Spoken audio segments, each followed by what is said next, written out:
Welcome. In front of me is a HUAWEI Nova 10 Pro, and today I'll show you how you can capture a screenshot on this phone. So to get started, you'll want to open up content that you wish to capture. I'll be using just the home screen as an example for this.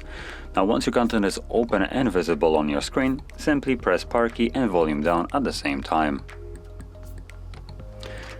You'll see this pop-up right here. Now the first time around it gives you this kind of quick guide on how you can navigate through it. So you have share, and also you can capture a scrollable screenshot, which is only accessible when you have content to actually scroll down on, like settings as an example.